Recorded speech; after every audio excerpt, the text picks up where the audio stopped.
बंदो सतगुरु चरण को, करूं सो प्रेम प्रणाम।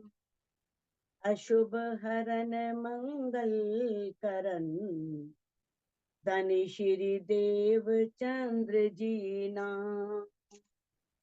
श्री प्राणनाथ निज मूलपति, श्री मिहिराज सुनाम। तेज कुंवरी श्यामा युगल को, पल पल करूं प्रणाम। पिया जी को पल पल करूं प्रणाम। प्रणाम जी। सुंदर साथ जी, जैसा कि हम श्री खिलवत ग्रंथ के का 8वां प्रकरण कर रहे थे और 8वें प्रकरण की 35 चौपाई हमारी हुई थी। देखो, और आज हम 36वीं चौपाई से शुभारंभ करते हैं। तो देखो, इसमें धामधनी ने बताया है कि किस तरह से जो धामधनी अक्षरातीत उस पारब्रह्म का इश्क रूपी शराब का पान करता है, पी लेता है, तो वो ही परम धाम के सुख ले सकता है, परम धाम के सुखों की लज्जत ले सकता है। तो किस तरह से बताया कि इस संसार में ब्रह्मात्माएं आई हैं और किस तरह से अनेक तनों पर, उनके जीवों पर, उन तनों के अंदर जीवों पर वो सुरताएं उनकी बैठी हैं। लेकिन धनी ने कहा है कि उन्होंने उन तनों को भी अपना मित्र बनाया है। वो तनों से भी उन्होंने प्यार किया है, जिन तनों में उनकी ब्रह्मात्माएं, उनकी ब्रह्म सृष्टियों की सुरता बैठी हुई है। तो ये धनिक का लाड है। तो 35वीं चौपाई में ये कहा था।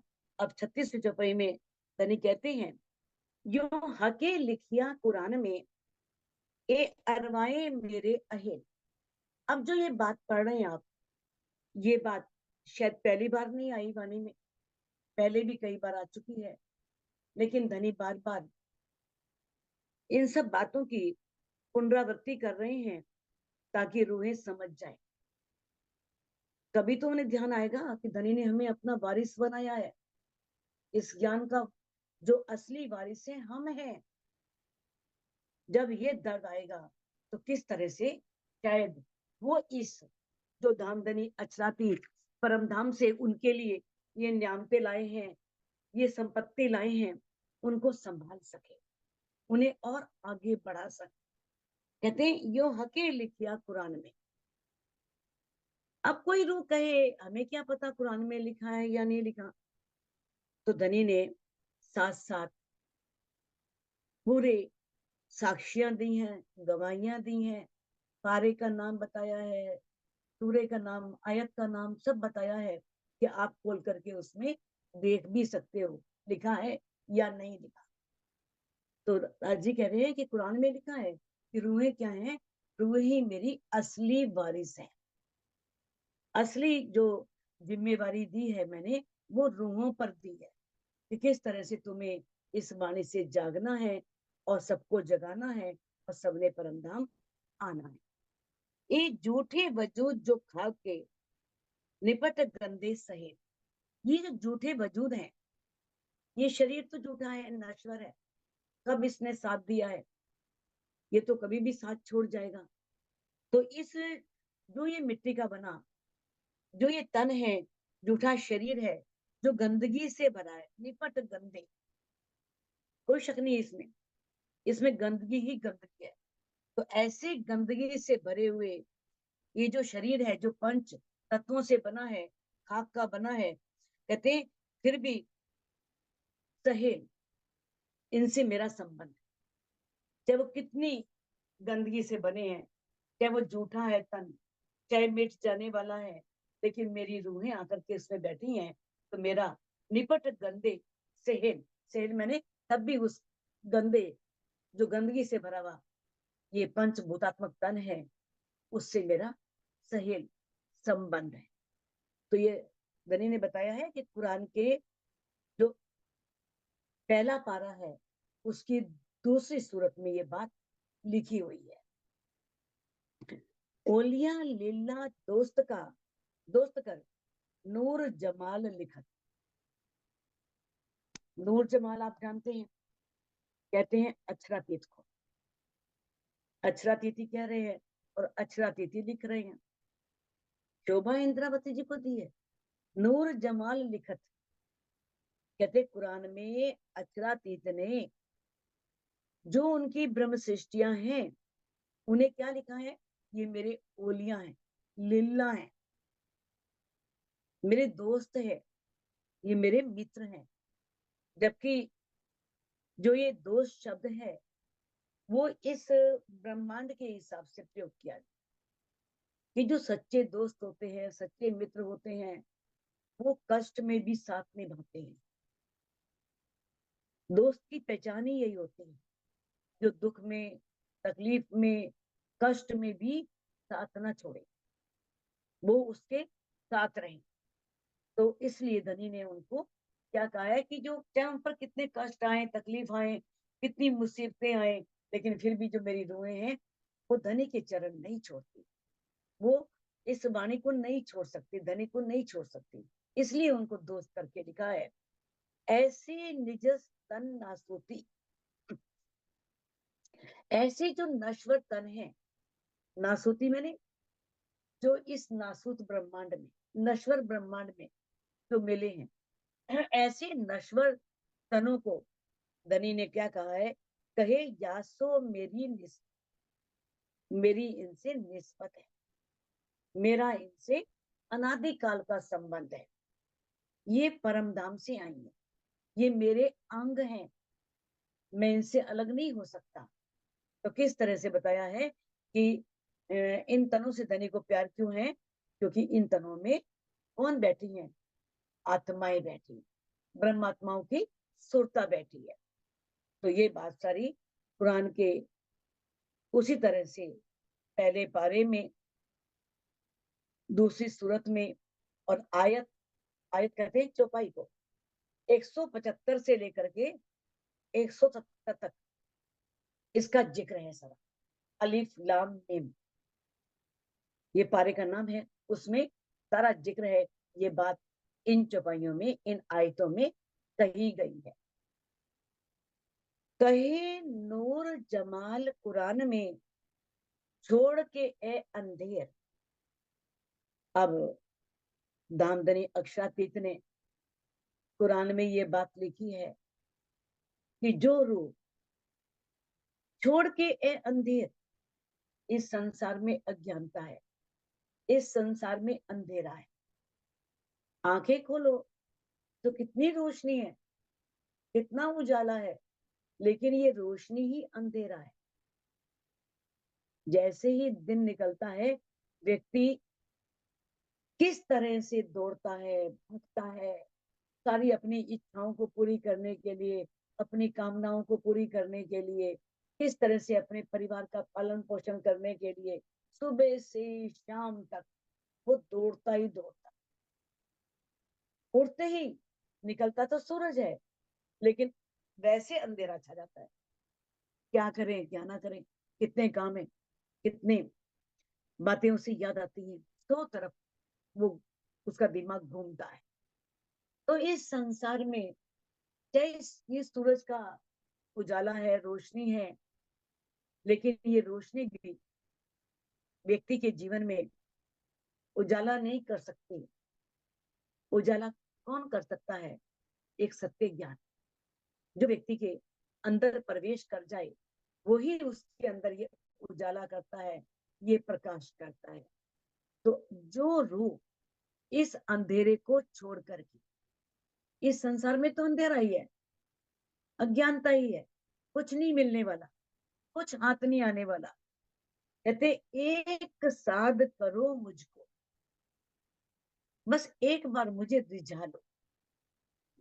यही तो मुश्किल है, याद करना आसान है, राजी राजी राजी राजी कर लो, 100 बार कर लो, 1000 बार कर लो, राजी राजी राजी राजी, माता जी पूरी प्रणाम, मालाओं के प्रणाम जाप जी। कर लो। प्रणाम जी, प्रणाम। एक बार नहीं, चाहे कितनी मालाएं, कोई मालाओं की जाप कर लो, तो याद करना तो आसान है, हम किसी को भी याद कर सकते हैं, लेकिन साध करने के लिए क्या है? साध करने के लिए उसके अनुसार चलना पड़ता है, तभी वो रिझता है। बस वो कहते हैं तो मुझे एक बार रिझा लो, मुझे, अगर हम धनी को ही रिझा लें, धनी को प्रसन्न कर लें, धनी के दिल में जगह बना लें, फिर और क्या चाहिए? कहते बस एक बार मुझे साध करो। रिझा, याद करना दूर की बात है, पता लगा जाओ जितना मर्जी, लेकिन साध और याद में करा। फर्क है। साध होता है, साध होता है उसको रिझा देना,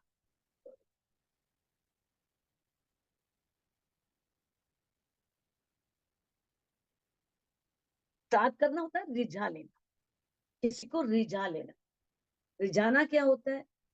तभी वो प्रसन्न होगा ना, जैसे उसने वाणी में कहा है उसके अनुसार आप चल रहे हो, सारे अपने कर्तव्य ब्रह्मनिष्ठ होने के पूरे कर रहे हो। अगर रोते ही रहोगे, रोना ही रोते रहोगे, कष्ट और तकलीफों को ही गिनते रहोगे, तो वो तो ब्रह्म मुनियों की राह नहीं है ना।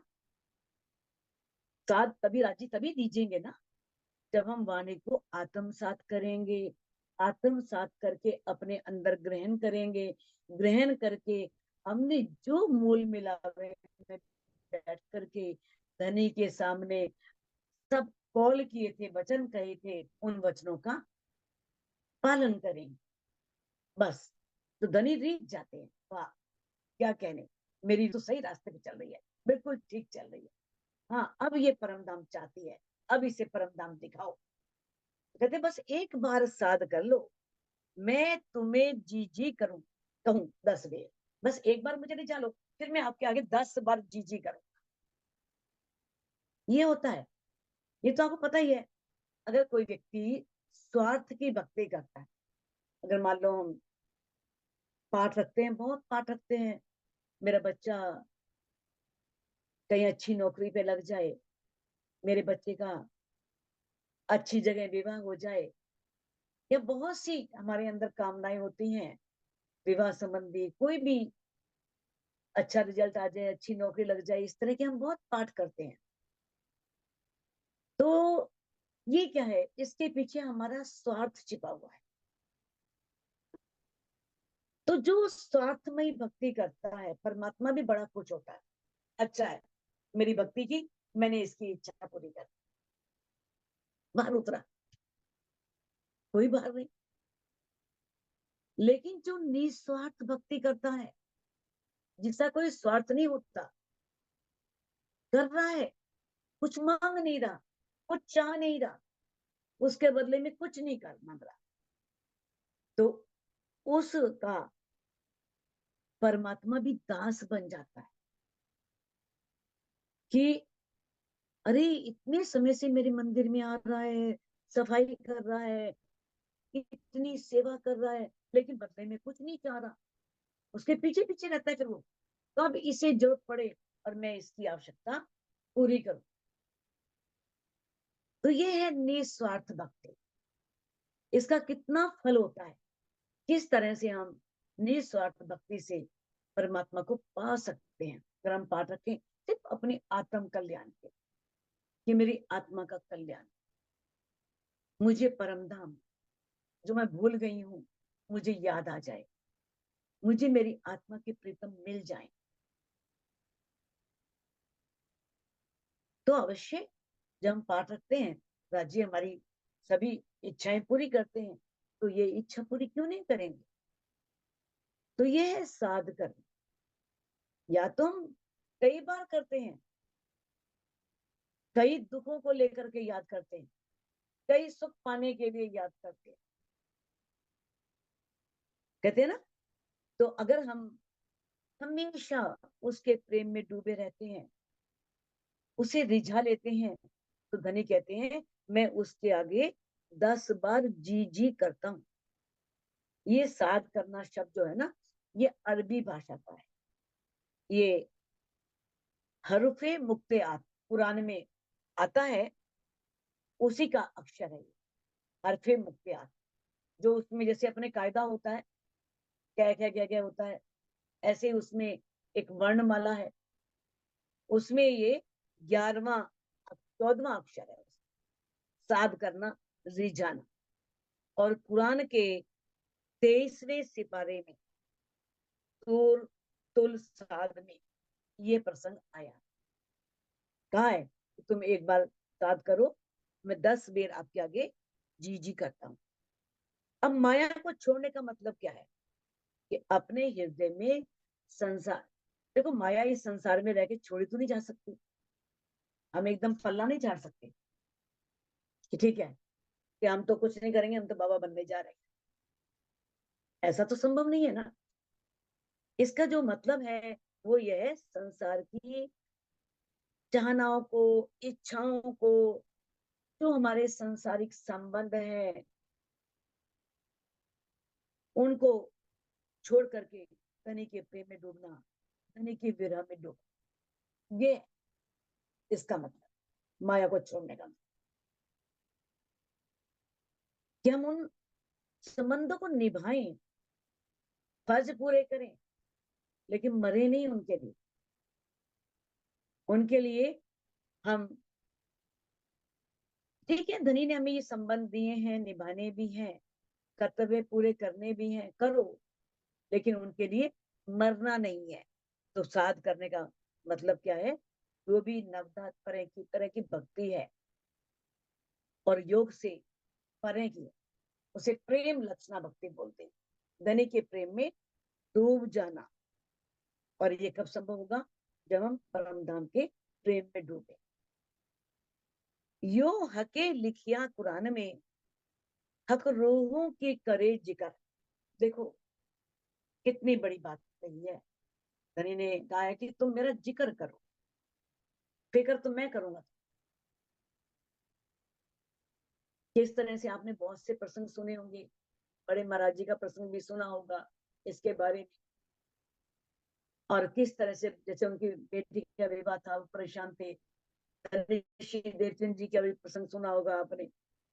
तो धनी ने क्या कहा था कि उन्हें कहो कि वो अपना काम करें जो कर रहे हैं, वो मेरा काम है, मैं जानूंगा, मैं देखूंगा मैंने कैसे करना। तो धनी ने सबसे पहले ब्रह्म सृष्टियों का जिक्र किया। हर धर्म ग्रंथों में ब्रह्म मुनियों की महिमा लिखवा दिया ना।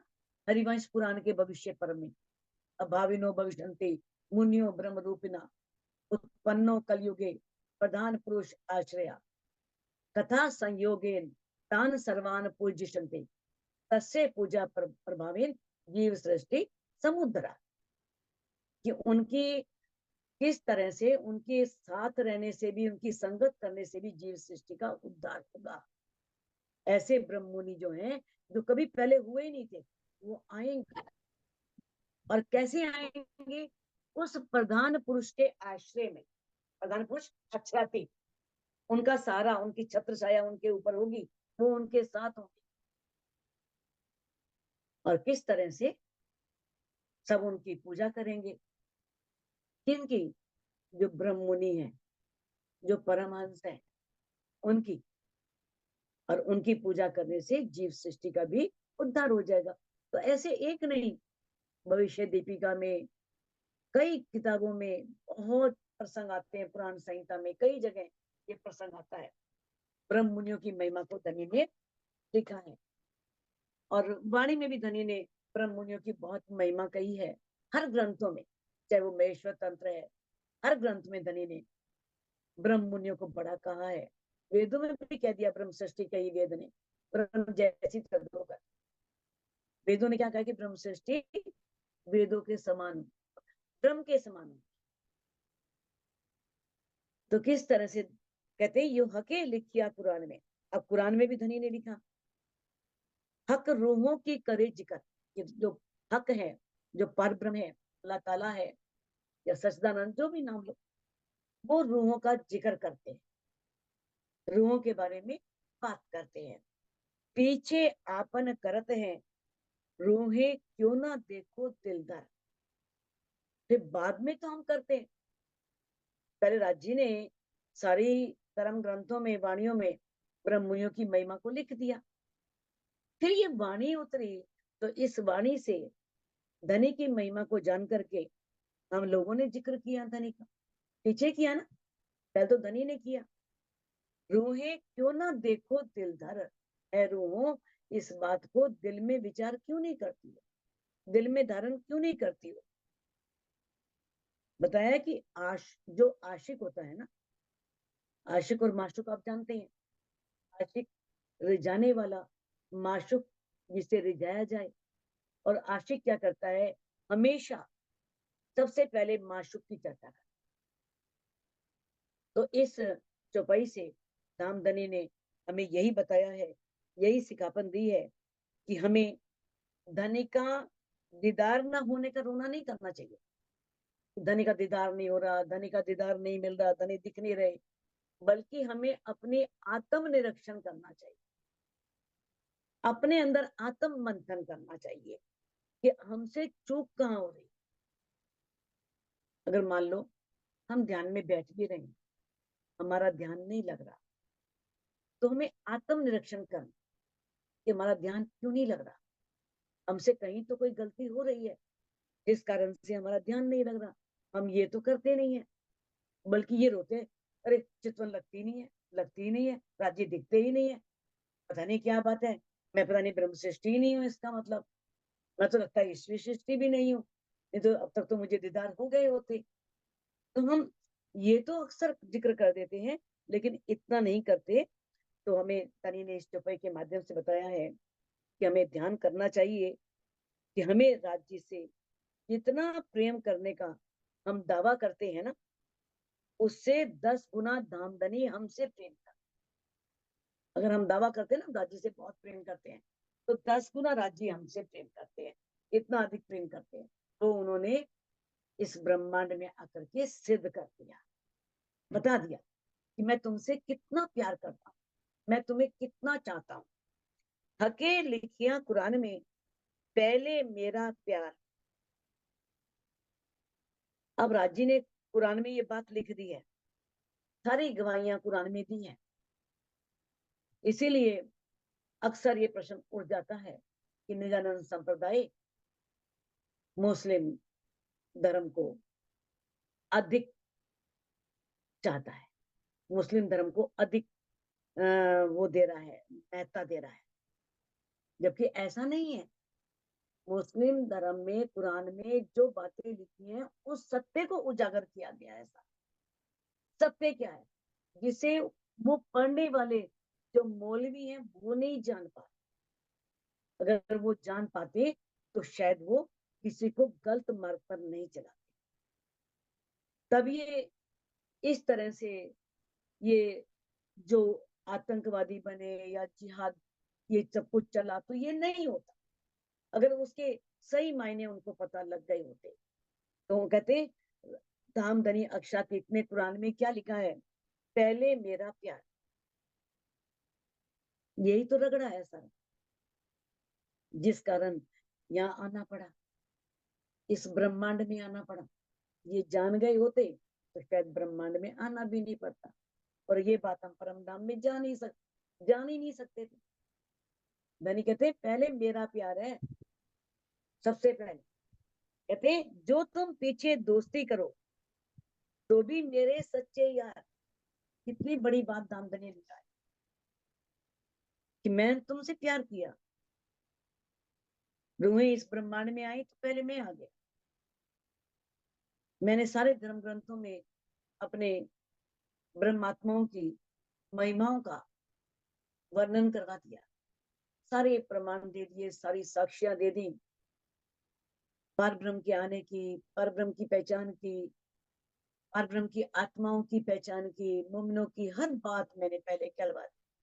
तो ये प्यार नहीं तो और क्या है, ताकि हर कोई भी प्रश्न ना करे, हर एक को अपने ही धर्म ग्रंथ से साक्षी मिल जाए, उन्हें ये प्रमाण मिल जाए। कहते अगर तो तुम पीछे दोस्ती करो, अगर तुम बहुत पीछे, बहुत बाद में, अगर लास्ट में, अंत में भी तुमने अगर मुझसे दोस्ती कर ली, तो भी मैं मानूंगा तुम मेरे सच्चे मोमिन, सच्चे मेरे दोस्त कितने मेहरबान।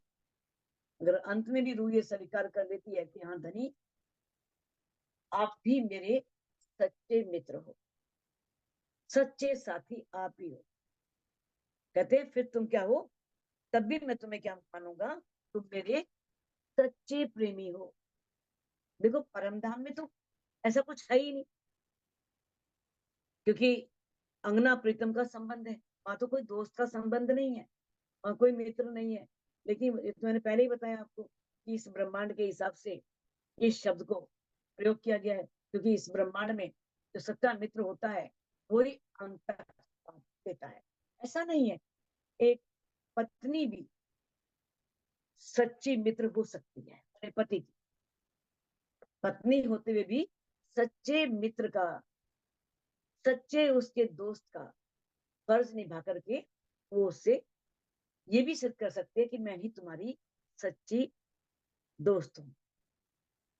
तो इस तरह से ये जो चौपाई है ना, इस चौपाई का प्रसंग बताया है कुरान के पहला पारा जो है, और उसकी दूसरी आयत में 107 तक, 101 से लेकर के 107 तक पूरा जिक्र है। अगर ये 7 चौपाइयां पढ़ो, आयतें पढ़ो, तो उन आयतों में इसका वर्णन किया गया है। तो ये बात धनी ने कही है, देखो कितने प्रमाण दिए हैं कि वहां पर पढ़ लो किस तरह से ये बात वहां पर कही गई है। रूहे सुनो एक मैं कहूं, जो हके करी मुझसो, ये है रूहो। अब इंद्रावती जी कह रही है कि है रूहो सुनो, मैं एक बात आपसे कह रही हूँ, यह सुंदर सा जी, मैं एक बात आपसे कह रही हूँ, सुनो। हके करी मुझसो, दामदनी ने जो मेरे साथ लीला उसके बारे में तुम्हें बता रही हूँ। पड़ी थी जल अंधेर में, कोई था न थी इनमें। मैं तो बड़े अंधेरे में पड़ी थी, घोर अंधेरे में, थक गई थी ढूंढ ढूंढ के, परमात्मा मिल ही नहीं रहा था कि वास्तव में है कहाँ, कैसा है, नहीं पता लग रहा। ये जो संसार है इसे भव सागर कहा गया है, जबकि ये सागर नहीं है, लेकिन फिर भी सागर के समान व्यक्ति इसमें डूबता है, उतरता है, किस तरह से गोते खाता रहता है। कहते मैं बड़े घने अंधेरे में पड़ी थी, कोई था न थी इनमें, और इसमें मुझे कोई रास्ता नहीं मिल रहा था कि मैं कौन सा मार्ग अपनाऊं, किस मार्ग से मैं उस अपनी आत्मा के प्रीतम को पा सकूं। भव सागर जीवन को किन पाया नहीं पाया। अब कहते हैं ये संसार जो है जिसे मोह सागर कहा है, तो इस संसार रूपी मोह सागर को किसी ने पार नहीं पाया, इसका कोई जीव इससे निकल नहीं सका, निराकार को पार कर ही नहीं सका। किन पाया नहीं पार, आपने श्री बेतक साहिब में वाणी में भी ये सारा प्रसंग सुना होगा। जब राज जी ने दर्शन दिए थे तो धनी श्री देवचंद जी ने किस तरह से सारा वर्णन किया था, कितनी सारी बातें हुई थी, किस तरह बताया था कि मैं कहाँ कहाँ गई, कैसे कैसे ढूंढा, कैसे मैं अब तक आपको ढूंढती रही, सारी बातें उस समय हुई थी। तो कहते किसी ने भी पार नहीं पाया, कोई पार नहीं पा सका। दुख रूपी अति मोह जल, ये जो मोह जल है, ये जल जो है ना, ये मोह रूपी जल है, ये अपनी तरफ आकर्षित करता है, व्यक्ति को अपने आकर्षण में फंसा लेता है। माहे दखत जीव संसार, और इस मोह सागर के अंदर जीव जो है वो कैसे जलता है, जैसे कोई अग्नि में जलता है, और वो अग्नि कौन सी है, दुख रूपी अग्नि। जीव दुख रूपी अग्नि में सारे जीव जो हैं वो जलते रहते हैं।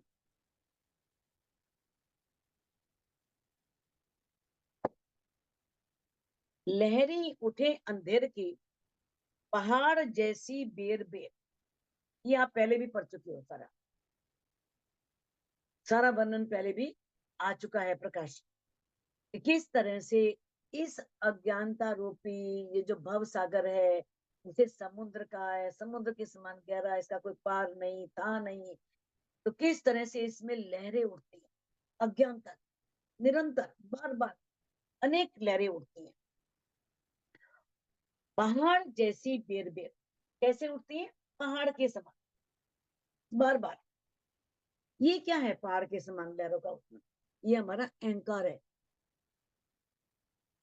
इतना अहंकार है, अहंकार को कहा है पहाड़ के समान ऊंचा, कि व्यक्ति अपने आप को बहुत कुछ समझने लगता है। मैं ही सब कुछ हूँ, मैंने ही सब किया है, मैं ही करने वाला हूँ, मैं ही करता धरता हूँ। तो ये अहंकार रूपी तरंगे हैं जो व्यक्ति के अंदर पहाड़ के समान ऊंची ऊंची उछाले मारती हैं, ऊपर उठती हैं।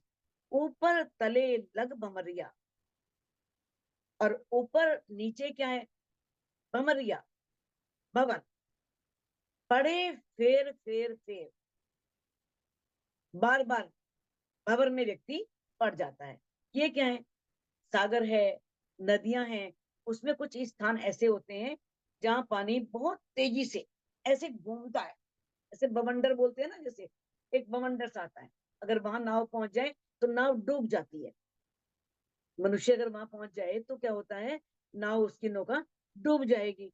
तो इस चौपाई का अर्थ क्या है कि व्यक्ति किसी ना किसी अज्ञानता रूपी अंधकार में भटकता रहता है, उससे बाहर निकल ही नहीं पाता। डूबने का मतलब ये, ऐसी अज्ञानता उसे घेर लेती है कि वो उसी के अंदर उलझा रहता है, उससे बाहर नहीं आ पाता।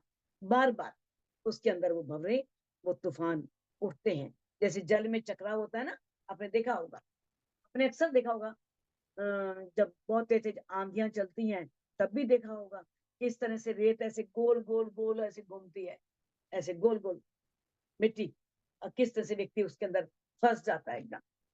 ऐसे ही पड़वाग्नि में होता है, वनों में लगने वाली दावाग्नि है, और समुद्र में लगने वाली, पानी में लगने वाली बड़वाग्नि है,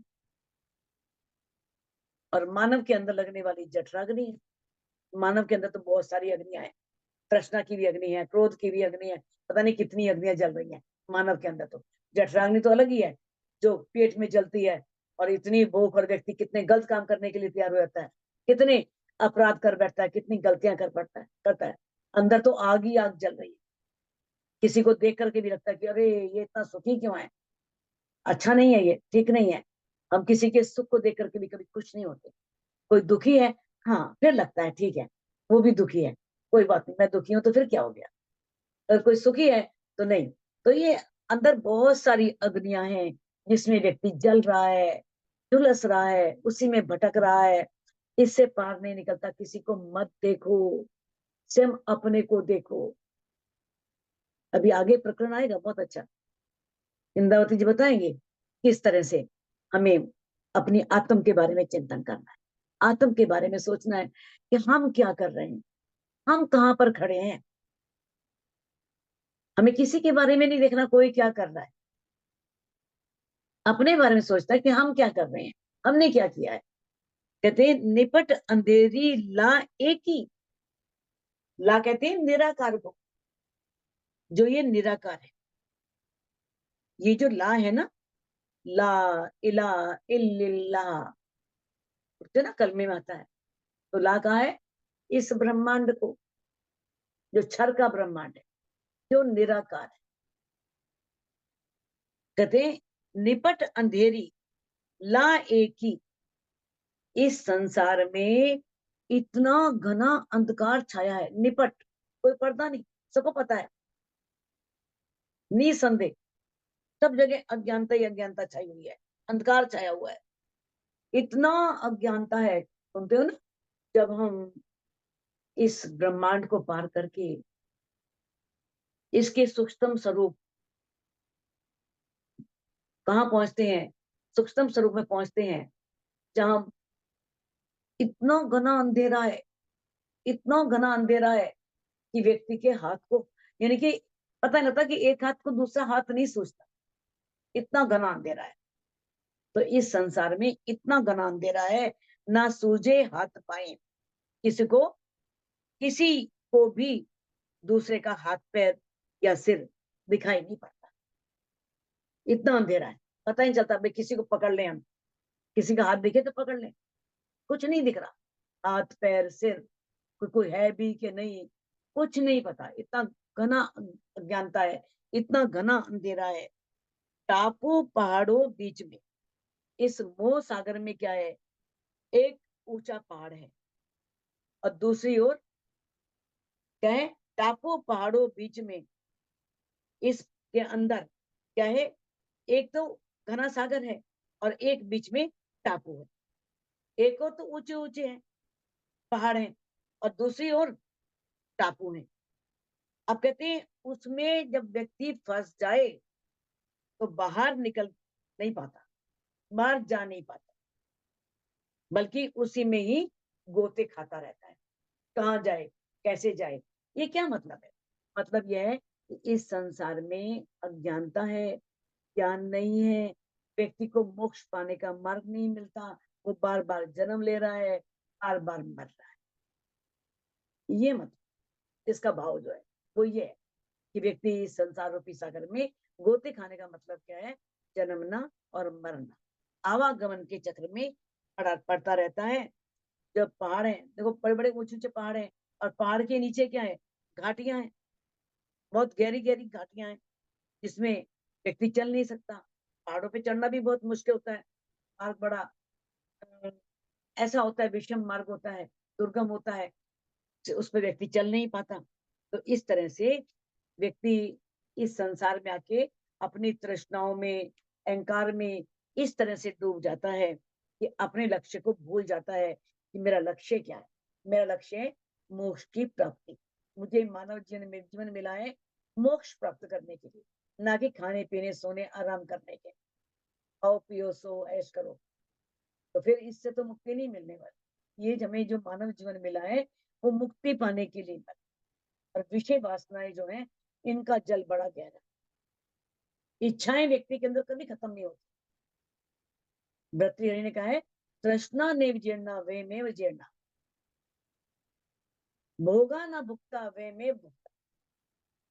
इच्छाएं कभी नहीं मरती, हम बूढ़े हो जाते हैं लेकिन इच्छाएं कभी बूढ़े नहीं होती। देखा होगा बुढ़ापे में भी मन करेगा किसी को देख कर कि हाँ ऐसा हम भी करें, ऐसे सुंदर हम भी दिखें, हम भी बने। इच्छाएं कब मरती व्यक्ति की, नहीं मरती। भोगा ना भुगता वे में भुगता, हम भोगों को नहीं भोग रहे, भोगों ने हमें भोग दिया। हम बूढ़े हो जाएंगे, चेहरे पर झुर्रियां पड़ जाएंगी, बाल सफेद हो जाएंगे, आंखों की शक्ति छीन हो जाएगी, दांत निकल जाएंगे। किस तरह से भोग हमको भोग रहे हैं, हम नहीं भोगों को भोग रहे हैं। हमने कोई तप नहीं किया, तपों ने हमें तपा डाला। तो ये भर्तृहरि ने सत्य कहा है कि इस तरह से विषय वासनाओं का जो जल है इतना गहरा है कि व्यक्ति उससे कभी भी पार नहीं जा सकता, उसे कभी शांति नहीं मिल सकती। जो इस विषय वासनाओं के चक्कर में पड़ गया, इसके जाल में फंस गया, वो प्राणी समझो 84 लाख योनियों में चला गया। उसे 84 लाख योनियों में जाने से कोई भी रोक नहीं सकता। कहते मगर मच्छ माहे बुजरक, और उसके अंदर क्या है, बड़े बड़े मगरमच्छ है, बड़े भयंकर, बड़े बड़े मगरमच्छ, घड़ियाल। ये कौन से हैं, ये सांसारिक संबंध हैं, ये नाते हैं, ये रिश्ते हैं।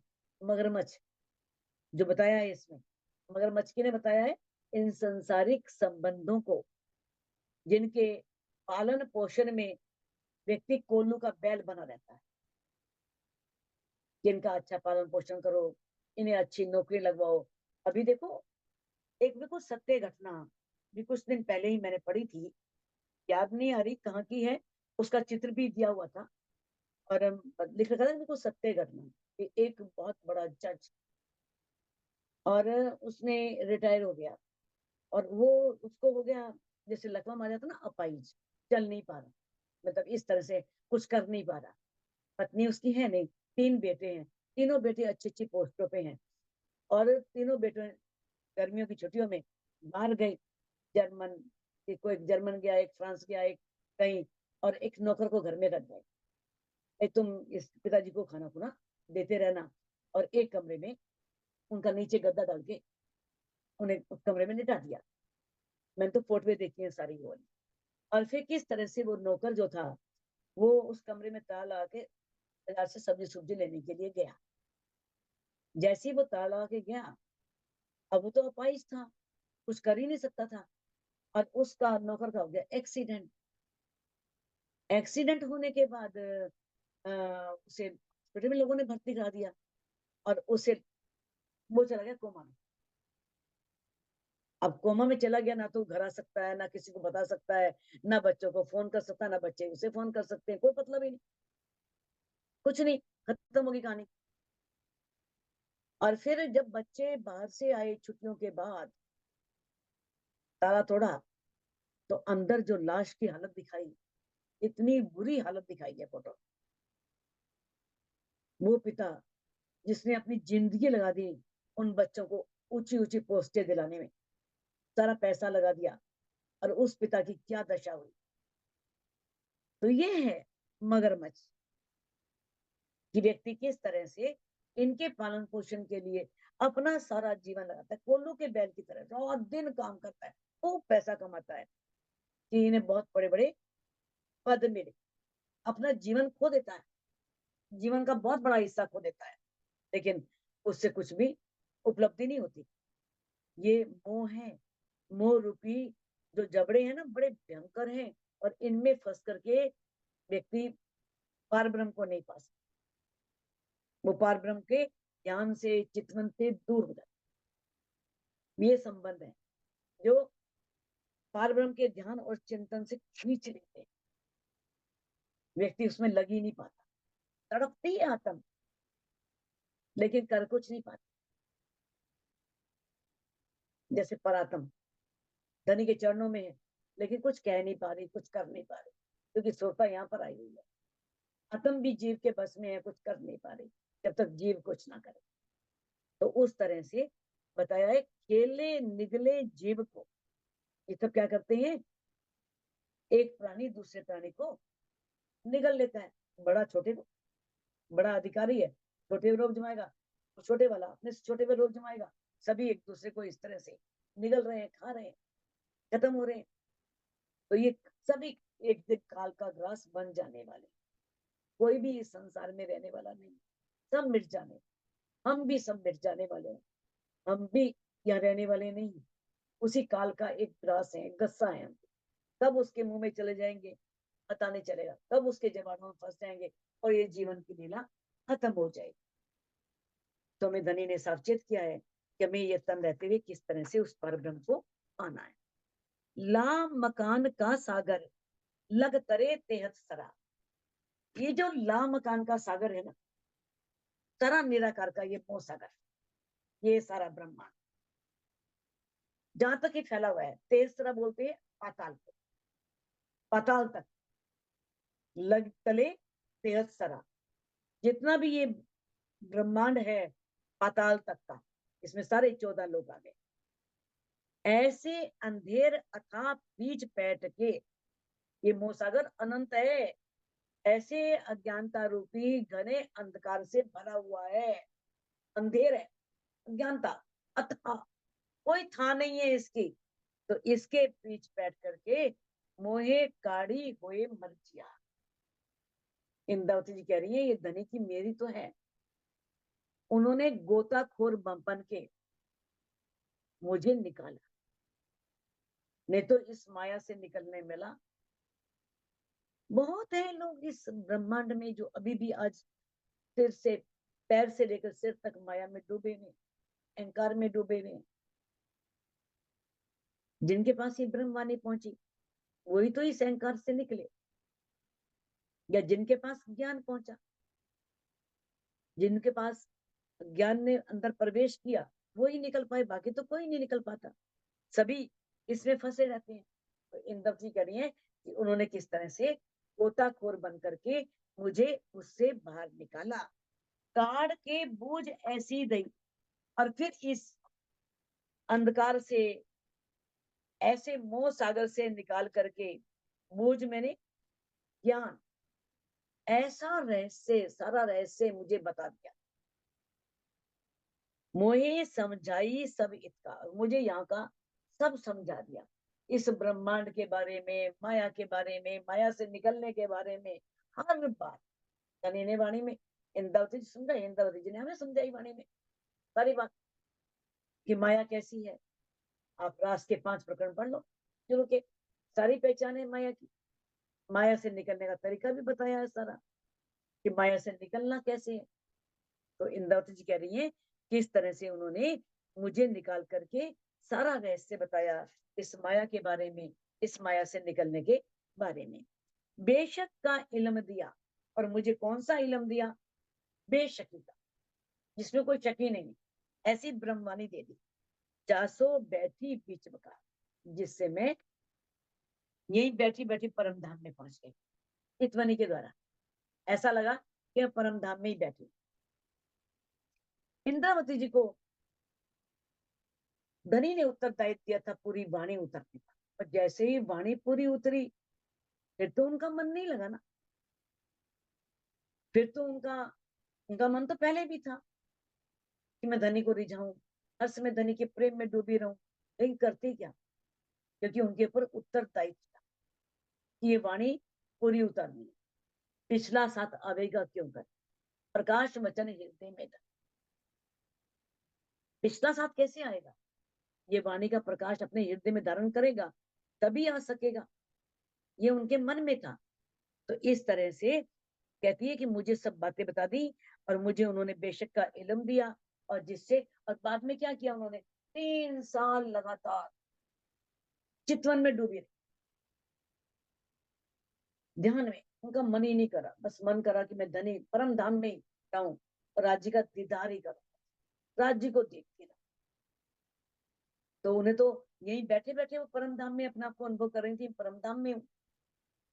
तो ये वाणी ऐसी है, ऐसा इल्म है जो हमें इस ब्रह्मांड में रहकर भी परम धाम को दिखा सकता है। ये सब किया हक ने वास्ते इश्क के, धनी ने ऐसा क्यों किया? सिर्फ इश्क के वास्ते, हमें इश्क की पहचान देनी थी, हमें इश्क के बारे में बताना था, जिसका बेवरा परम धाम में नहीं हो सकता था, क्योंकि वहां वाहिदत है, एक दिली है। कैसे समझाएं कि तुम मुझसे अलग हो? यहाँ के बताया ना कि तुम अलग नहीं हो, रूहो तुम मेरे तन हो, तुम सो इश्क जो मेरे दिल। तो यहाँ के हमें इस बातें पता लगी, तो कहते हैं ये सब राज्य ने किस लिए किया? इश्क के वास्ते किया।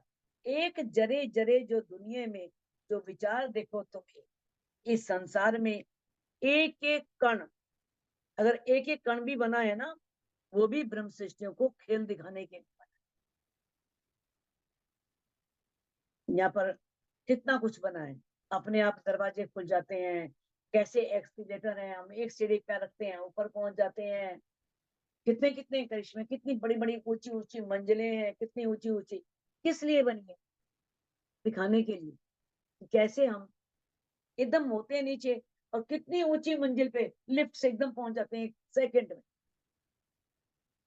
तो यहाँ का जरा जरा जो है, धनी कहते हैं कि हमें ये सब हकीकत रूप में लीला जो है धनी की, देखो ये समझाने के लिए सिर्फ इतनी बात कि परम धाम में जो इश्क रब्त हुआ था कि आशिक कौन है, बस। तो धनी ने बताया कि आशिक मैं ही तुम्हें रिझाता हूँ। तो किस तरह से ये बात धनी ने हमें यहाँ पर आकर के समझाई। परम धाम की तो प्रत्येक वस्तु अनादि है, राजी हमें यही दिखाना चाहते थे कि तुम्हारे अंदर का इश्क मेरा ही इश्क है, अलग नहीं है। तुम्हारे और मेरे इश्क में कोई फर्क नहीं है। तो वैदत में मुझ में और तुम में किसी प्रकार का कोई अंतर नहीं है।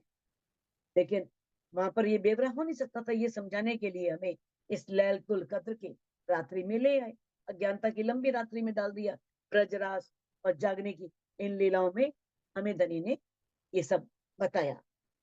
मैं कैया नूरी अपना रसूल,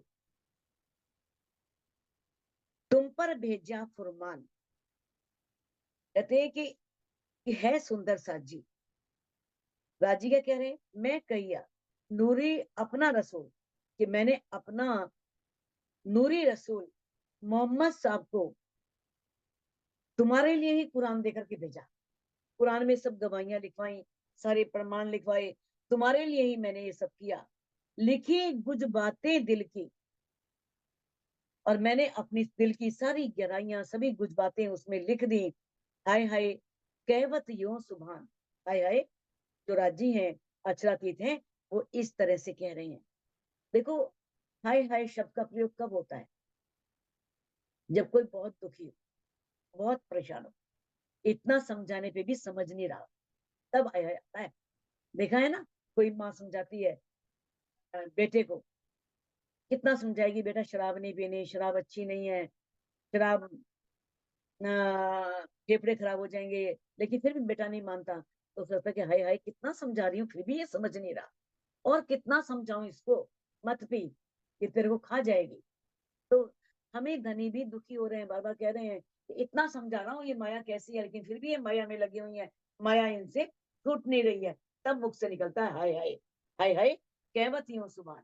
आज जी इस तरह से कह रहे हैं कि हाय हाय, मैंने सारी कुरान भेज दिया, गुप्त बातें दिल की सारी प्रकट कर दी, अपना रसूल मोहम्मद साहब को भी भेज दिया, लेकिन फिर भी ये समझ नहीं रही है। लिखी अंदर की इशारतें और रमूजे जे, जो भी बातें थी वो सब इशारों में लिख दी, सारे गुप्त रहस्य उसमें खोल दिए। और फिर क्या करा, सारे रहस्य लिखने के पश्चात चाबी किसके हाथ में दे दी? कुंजी भेजी हाथ रुअल्ला, श्यामा जी के हाथ में चाबी दे दी, तारतम वाणी दे दी कि चाबी लगा और सारे रहस्य खोल ले। चाबी किसके हाथ में दी? कुंजी भेजी रू अल्लाह, जाए दीजो अपनी अरबाओं को एक, ये है रू अल्लाह, है क्षमा महारानी, ये चाबी जाकर के अपनी परम धाम की रूहों को दो, ताकि वो भी इन रहस्यों को जान सके, इन रहस्यों की जो गुप्त भेद हैं उन्हें खोल सके। तो कुंजी दई मुझको और खोलने की कल। अब इंदिरा जी कहती हैं कि श्यामा जी ने मुझे वो चाबी दे दी उन ग्रंथों के रहस्यों को खोलने की, और मुझे खोलने की कला भी सिखा दी कि खोलना कैसे है, सारी जानकारी दे दी। दिन से ताले सब खुले, पाई आखिर अव्वल असल, और उससे सभी ताले खुल गए, सभी ग्रंथों के गुज वेद तारतम ज्ञान के द्वारा खुल गए, और मुझे सारा ज्ञान हो गया। अव्वल कहते हैं जब हम परम धाम में थे, बीच जब हम ब्रज में आए, रास में आए, जागने के ब्रह्मांड में आए, और आखिर सातवां दिन क्यामत का, जब हम योग माया के ब्रह्मांड में जाएंगे, 8 बहिश्ते बनेंगी, सब उसमें अखंड होंगे। तो ये सारी बातें पता लग गई, सारे ताले खुल गए, और कोई ना खोल सके तीन सूरत का हाल। जो तीन सूरतें हैं राज्य की, बसरी, मलकी, हकी, ये एक बार नहीं आया, बहुत बार आया है। आप सब अच्छी तरह जानते हैं कि बसरी सूरत मोहम्मद साहब हैं, और मलकी सूरत दनिशी देवचंद जी हैं, हकी सूरत प्राणनाथ जी हैं। तो इन तीनों सूरतों के बारे में और कोई नहीं खोल सकता। फैल हाल दो उम्मत के, ताको लिखिया नूर जमाल। अच्छा तीत ने कहा है, फैल भी रूहों के अंदर आएगा और हाल भी रूहों के अंदर आएगा, वही चितवनी करेंगी और वही राज्य को प्राप्त करेंगी। तो किस तरह से रहनी में भी वही आएंगी, कौन? ब्रह्म सृष्टियां। इसके अतिरिक्त कोई भी इनके भेदों को ना जान सकता है, और ना ही कोई फैल में आ सकता है, और ना कोई रहनी में आ सकता है। रहनी में भी ब्रह्म सृष्टियां आएंगी, और चितवन भी ब्रह्म सृष्टियां ही करेंगी। सुख देऊ दो उम्मत को, बीच बैठ ना सो। अब धनी कह रहे हैं कि अब जो दोनों उम्मत हैं, कौन सी? ब्रह्म सृष्टि और ईश्वरी सृष्टि, जो यहाँ पर खेल देखने के लिए आई हुई हैं। ब्रह्म सृष्टियां पूर्ण ब्रह्म परमात्मा की हैं, सुरताएं, और ईश्वरी सृष्टियां अक्षर ब्रह्म ने इस खेल का आनंद लेने के लिए 24,000 बनाई थी, ताकि मैं अधिक आनंद ले सकूं। तो अब वो दोनों जो उम्मत है, ब्रह्म सृष्टि और ईश्वरी सृष्टि, दामदनी कह रहे हैं कि मैं उन्हें बीच बैठ नासूत, इस नश्वर ब्रह्मांड के अंदर, इस फना होने वाले ब्रह्मांड के अंदर बैठ करके उन दोनों ब्रह्म सृष्टियों को सुख दो। चिन्नाए इश्क हक साहिबी, बुलाए लियाओ लाहौर, और उन्हें इश्क की और साहिबी की पहचान कराकर, इस वाणी के द्वारा तो रूहों को पहचान हो ही जाती है। इश्क भी राज्य का बड़ा है, और हमारे धनी की साहिबी भी बहुत बड़ी है। साहेब तेरी साहिबी भारी, कौन उठावे तुझ बिन तेरी, तेरे सिरदई सारी। कहते मेरे मेरे सिरदई सारे। इंद्रावती जी कह रही है कि कौन उठा सकता है उस साहिबी को, उसकी इतनी बुजुर्गी को, और आपने मेरे सिर पर डाल दी सारी जिम्मेवारी, सारा उत्तरदायित्व मुझे दे दिया कि मैं सब में जाहिर करूं। अब वाणी के माध्यम से धनी कह रहे हैं कि धनी के इष्ट की जिस कारण से इस ब्रह्मांड में आए थे, तो देखला में रोहन को पहले दिल में लिया।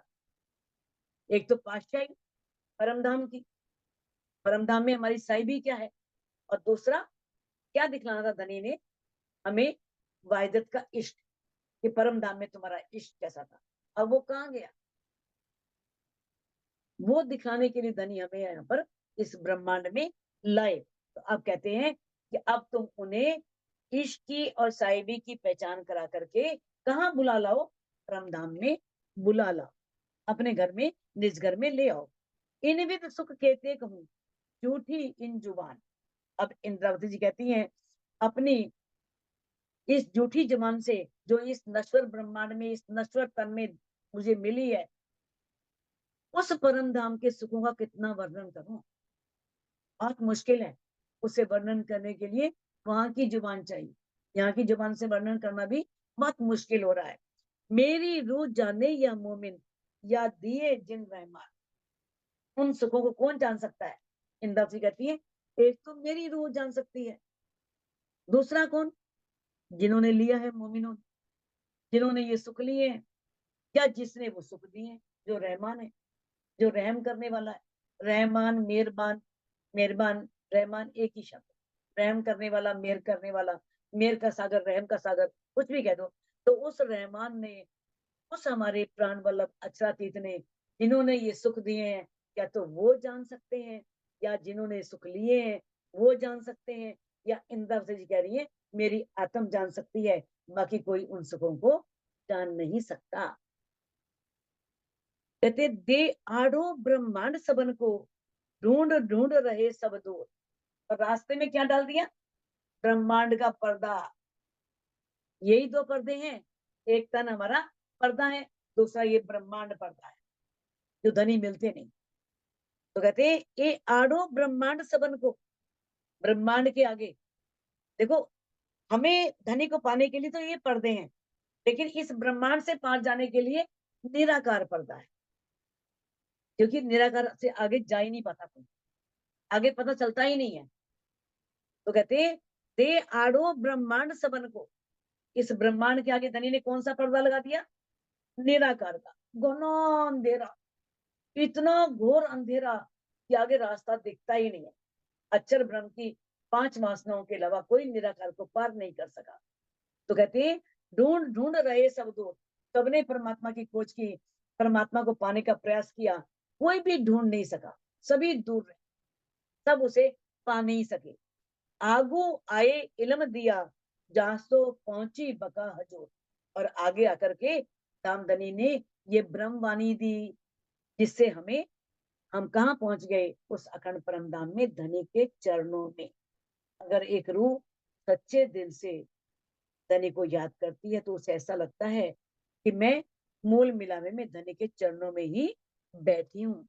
इस पानी ने हमें बका का दीदार कराया, और अक्षर ब्रह्म, अक्षर ब्रह्म से आगे जो अक्षरातीत है उसकी पहचान कराई।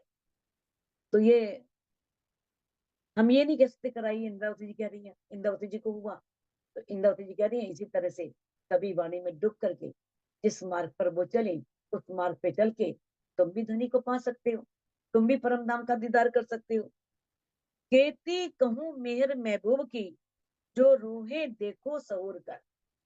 अब इंद्रावती कहती है कि मैं उस मेहरबान की, उस रहमान की मेहर का और कितना वर्णन करूं, बहुत वर्णन कर दिया, और कितना वर्णन करूं।